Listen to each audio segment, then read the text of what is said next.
Welcome to PhD&D on YouTube, another edition of Moving Forth where we give you tips, tricks, advice on how to make Dungeons & Dragons 4th edition a very, very fun game to play, how to add things that maybe you didn't think of before, how to look at rules in just a different way altogether than maybe you thought they were presented. Today we will be taking a look at Dungeons & Dragons, the Book of Vile Darkness for 4th edition.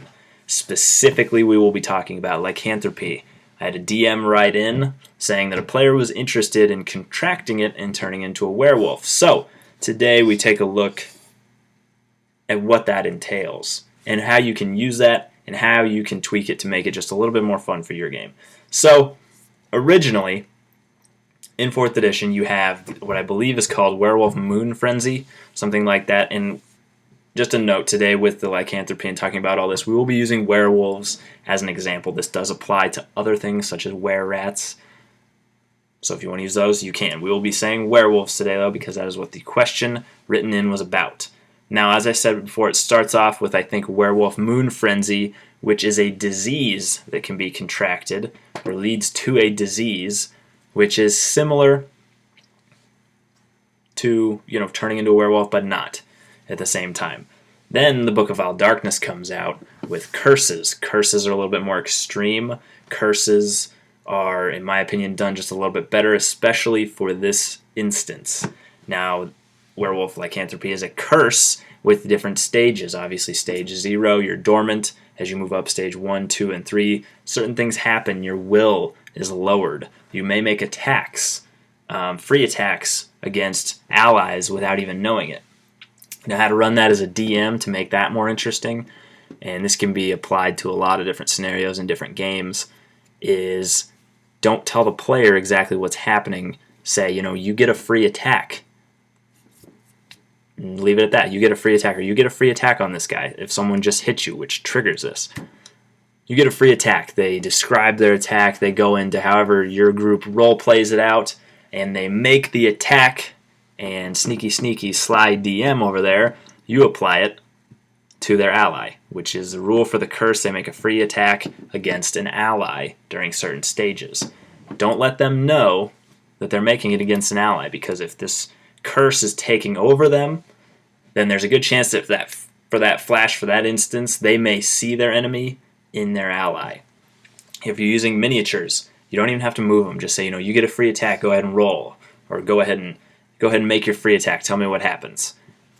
And then you explain and describe afterwards through narration that it was on their ally. They may get mad, but they were unable to control that. That's what happens when you have the curse. If you progress far enough along to stage 4, that is where during a full moon you can actually turn into a werewolf under the DM's control.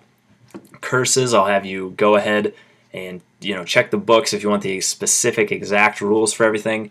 But during extended rests, you're going to make certain checks with easy or moderate DCs to see if you progress a stage or regress through the stages. Now, I would almost encourage you to up that to moderate and hard DCs, depending on what type of campaign you're running. I think it's a little more gritty, a little bit better. They have to hit a hard DC to actually come down stages of that curse. Now, lifting a curse altogether, you'll notice stage 0, it's dormant. You cannot go beyond that and just heal yourself. They recommend using quests, so epic tier, paragon tier, down to heroic tier. Different quests get you healed. Examples they use would be to find, a werewolf lord. Perhaps at epic tier, you talk to a deity, and you get those curses lifted that way. Through stories, through plots, through actually going and doing adventures and quests, that is how you lift the curse, which is a lot more fun than some mechanic where, you just roll good enough and you end up losing it. No, curses, they stay with you, especially this one. So, on top of that, the player, or the DM, I should say, wrote in that he's perhaps thinking about switching it so that the player could hit a hard DC and gain control of the werewolf. Because when you turn into the werewolf during the full moon at stage 4, the DM gets control. Obviously, you lose control.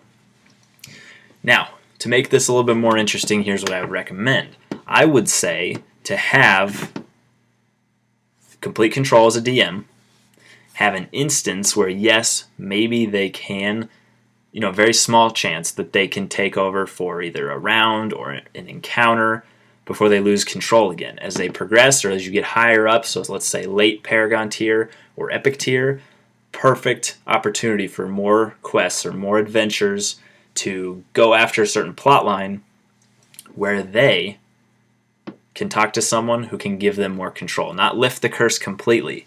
Their chance of gaining control during turning into a werewolf goes up. There's always that risk. As a werewolf, obviously, let's say in a fight, if you can gain control, you have an awesome advantage. You can do some great things. You're strong. You're dangerous. If you have control, that helps your party. But you always have to have the risk there. There's got to always be that chance that you lose control. It's a curse. It's not just a benefit for you. Have that chance that they're going to lose control, and it's really going to hurt the party when they turn on them and attack. And that, of course, goes under DM control. As you progress, as you get higher and higher levels, if they want to keep it, if they want to go on these quests to gain more control, you can seek out a whole storyline so they can gather more and more control of this curse. Just lower the percentage chance that they lose control. And you can roll that with percentile. You can make harder and harder DCs they have to hit. And again, make that per round, per encounter, whatever you see fit as a DM for your group. If you have a very mature group, very mature, and I mean role-playing wise, they can separate player knowledge, character knowledge. If you have full faith in them, feel free to let them control that werewolf at any time. If you are fully confident that they're going to role-play the hell out of it, they're going to turn on their party, they're going to describe these awful things they do to their party, that's perfect. But there has to be that trust there that you've built. If you want to go the other way I just mentioned and slowly let them gain control, I believe that to be the safest way, especially if you're a newer group just starting out. So those are my tips on how to use werewolves as player characters, how to handle lycanthropy in 4th edition. As I said again before, the specific rules you can find in the Book of Vile Darkness. It's not a complicated thing with curses. You progress through stages. Obviously the final stage we just talked about, but that is how I would handle it and how I would handle giving that player control of the werewolf. Hope that answers your questions. That is your Moving Forth for the week. If you have any topics you'd like to see on Moving Forth, please just let me know in the comments below. Head over to Facebook, let me know. I will try to respond to everything and get that up and rolling. Thanks again for watching, and I look forward to your comments.